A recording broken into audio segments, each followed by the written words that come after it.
வணக்கம் நண்பா.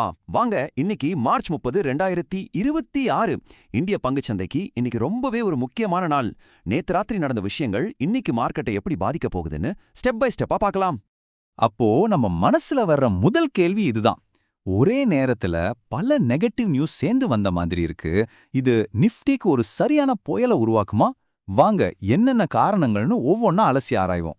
முதல்ல இந்த பிரச்சனையோட ஆணி வேர் எங்க இருக்குன்னு பார்த்தா அது குளோபல் லெவல்ல தான் ஆரம்பிக்குது. புவிசார் அரசியல் பதட்டங்கள் இப்போ உலக சந்தைகளையே ஒரு உழுக்க ஆரம்பிச்சிருக்கு. இந்த டைம் லைனை பாருங்களேன்.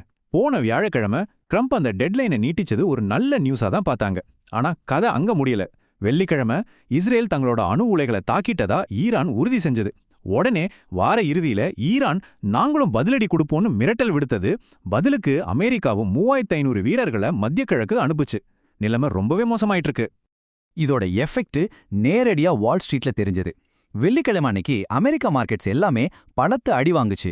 குறிப்பா டெக் பங்குகள் நிறைஞ்ச நாஸ்டாக் 2% மேல விழுந்துச்சு. இது நமக்கு ஒரு பெரிய எச்சரிக்கை மணி மாதிரி. இதுல ரொம்ப முக்கியமான விஷயம் என்னன்னா, மார்க்கெட்டோட ஃபியர் இண்டெக்ஸ்னு சொல்ற VIX 31 தாண்டிடுச்சு. பொதுவா VIX 20க்கு மேல போனாலே நம்ம கொஞ்சம் ஜாக்கிரதையா இருப்போம். ஆனா இப்ப 31க்கு மேல போயிருக்குன்னா யோசிச்சு பாருங்க, மார்க்கெட்ல எந்த அளவுக்கு ஒரு பயமும் பதட்டமும் இருக்குன்னு. இந்த போர் பயத்தினால கச்சா எண்ணெய் விலை ராக்கெட் வேகத்துல ஏறிட்டு இருக்கு. ஒரு பேரல் $108 தாண்டிடுச்சு. இந்தியாவை பொறுத்த வரைக்கும் நாம தான் எண்ணெயை அதிகமா இறக்குமதி பண்றோம். அதனால இது நம்ம பொருளாதாரத்தை நேரடியா பாதிக்கக்கூடிய ஒரு மோசமான செய்தி. சரி, ஒரு பக்கம் இந்த உலக பிரச்சனைகள் இருக்கட்டும். இப்போ நம்ம வீட்டு பிரச்சனைக்கு வருவோம். சரியா, நம்ம மார்க்கெட் முடிஞ்சதும் வெள்ளிக்கிழமை ராத்திரி ரிசர்வ் வங்கி பேங்கிங் செக்டாருக்கு ஒரு பெரிய ஷாக் கொடுத்துச்சு. ஒரு குண்டை தூக்கி போட்ட மாதிரி ஒரு அறிவிப்பு. சிம்பிளா சொல்லணும்னா RBI இப்ப என்ன பண்ணிருக்காங்கன்னா ஃபாரெக்ஸ் ஆர்பிட்ரேஜ் அப்படிங்கிற ஒரு விஷயத்துக்கு முடிவு கட்டியிருக்காங்க. இது என்னன்னா, இந்தியாவுக்கும் வெளிநாட்டுக்கும் இருக்கிற டாலர் ரூபாய் மதிப்பு வித்தியாசத்தை வச்சு சில வங்கிகள் லாபம் பார்த்துட்டு வந்தாங்க. இது நல்ல லாபம் கொடுத்தாலும் மறைமுகமா நம்ம ரூபாயோட மதிப்பை இது டேமேஜ் பண்ணிருந்துச்சு. முன்னாடி எப்படி இருந்துச்சு, இப்போ எப்படி மாத்திருக்காங்கன்னு பாருங்க. முன்னாடி வங்கிகள் பில்லியன் கணக்குல டாலர் பொசிஷன்ஸ் எடுக்க முடிஞ்சது. ஆனா இனிமே வெறும் $100 மில்லியன் தான் லிமிட். யோசிச்சு பாருங்க, இது எவ்வளோ பெரிய மாற்றம்னு. ஏப்ரல் 10ல இருந்து இந்த ரூல் அமலுக்கு வருது. அப்போ இந்த புது ரூலால யாருக்கெல்லாம் பாதிப்பு? குறிப்பா இந்த ஆர்பிட்ரேஜ்ல அதிகமா ஈடுபட்டிருந்த HDFC, ICICI, Kotak, federal bank மாதிரி பெரிய பிரைவேட் வங்கிகளுக்கு இது ஒரு பெரிய அடி. அதனால இன்வெஸ்டர்ஸ் இன்னைக்கு இந்த பேங்க் பங்குகளை ரொம்ப உன்னிப்பா கவனிக்கணும். சரி, குளோபல் நியூஸ், RBI நியூஸ் எல்லாம் ஓகே. இப்போ டேட்டா என்ன சொல்லுதுன்னு பார்க்கலாம். பெரிய இன்ஸ்டிடியூஷன்ஸ், அதாவது பணம் எங்க போகுதுன்னு பார்த்தா அதுவும் மார்க்கெட் இறங்குங்கிறதையே காட்டுது. வெள்ளிக்கிழமை கேஷ் மார்க்கெட்ல மட்டும் பாருங்க, FIIகள் அதாவது வெளிநாட்டு முதலீட்டாளர்கள் கிட்டத்தட்ட 4400 கோடி ரூபாய்க்கு பங்குகளை வித்திருக்காங்க. இது ரொம்ப பெரிய நெகட்டிவ் சிக்னல். அவங்க பணத்தை எடுக்க ஆரம்பிச்சிட்டாங்க. இங்க தான் ஒரு இன்ட்ரெஸ்டிங்கான கேம் நடக்குது. ஒரு பக்கம் ஸ்மார்ட் மணின்னு சொல்ற FIIகளும் ப்ராப் ட்ரேடர்ஸும் மார்க்கெட் இறங்கும்னு பந்தயம் கட்டுறாங்க. ஆனா இன்னொரு பக்கம் நம்ம ரீட்டைல் முதலீட்டாளர்கள் மார்க்கெட் ஏறும்னு ரொம்ப நம்பிக்கையோட இருக்காங்க. இந்த நம்பரை கேட்டா நீங்களே ஷாக் ஆயிடுவீங்க.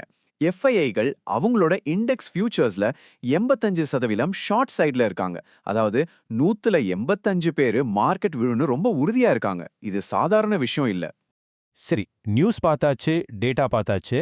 இப்போ டெக்னிக்கல்ஸ், அதாவது சார்ட்ஸ் என்ன சொல்லுதுன்னு ஒரு பார்வை பார்த்துடலாம். அங்கேயும் சில வார்னிங் சிக்னல்ஸ் தெரியுது. நிஃப்டிக்கு 22,800 ஒரு மாதிரி லக்ஷ்மண ரேகா மாதிரி ரொம்ப முக்கியமான சப்போர்ட் லெவல். ஒருவேளை இன்னைக்கு மார்க்கெட் இதுக்கு கீழே ஓபன் ஆச்சுன்னா செல்லிங் பிரஷர் இன்னும் அதிகமாகும். ஒரு பெரிய சரிவுக்கான கதவை திறந்து விட்ட மாதிரி ஆயிடும். பேங்க் நிஃப்டியோட நிலைமை இன்னும் மோசம். நிஃப்டியை விட வீக்கா இருக்கு. ஏன்னா இதுக்கு டபுள் அடி. ஒரு பக்கம் குளோபல் நெகட்டிவ் சென்டிமெண்ட், இன்னொரு பக்கம் RBIயோட இந்த புது ரூல். ரெண்டு பக்கமும் அடி வாங்குது. ஓகே, இப்போ இது எல்லாத்தையும் ஒன்னா சேர்த்து பார்த்து இன்னைக்கு நாம என்ன எதிர்பார்க்கலாம்னு ஒரு கிளியர் பிக்சருக்கு வருவோம். சரி, இன்னைக்கு ட்ரேடிங்ல நீங்க கவனிக்க வேண்டிய முக்கியமான விஷயங்கள். 1. மார்க்கெட் ஒரு பெரிய கேப் டவுன்ல ஓபன் ஆக நிறைய வாய்ப்பு இருக்கு. 2. கச்சா எண்ணெய் விலையையும் குளோபல் நியூஸையும் விடாம பார்த்துட்டே இருங்க. 3. அந்த பிரைவேட் பேங்க் ஸ்டாக்ஸ் எப்படி ரியாக்ட் பண்ணுதுன்னு வாட்ச் பண்ணுங்க. கடைசியா, இன்னைக்கு மாசத்தோட கடைசி வியாழன் எக்ஸ்பைரி. அதனால வாலட்டிலிட்டி ரொம்ப அதிகமா இருக்கும். ஜாக்கிரதையா இருங்க. இப்ப கேள்வி என்னன்னா, ஒரு பக்கம் மலையளவு ஷார்ட் பொசிஷன்ல FIIகள், இன்னொரு பக்கம் நம்பிக்கையோட லாங்ல இருக்கிற ரீட்டைல் இன்வெஸ்டர்ஸ். இந்த மாச எக்ஸ்பைரியில யார் ஜெயிக்க போறா? பொறுத்திருந்து பார்ப்போம். நண்பர்களே, கடைசியா ஒரு முக்கியமான விஷயம். இது ஒரு கட்டாயமான பொறுப்பு துறப்பு. நான் செபியில் பதிவு செய்யப்பட்ட ஆலோசகர் கிடையாது. இந்த ஆய்வு முழுக்க முழுக்க கல்வி நோக்கங்களுக்காக மட்டுமே. இதை வைத்து எந்த ஒரு முதலீட்டு முடிவையும் எடுக்க வேண்டாம். நன்றி.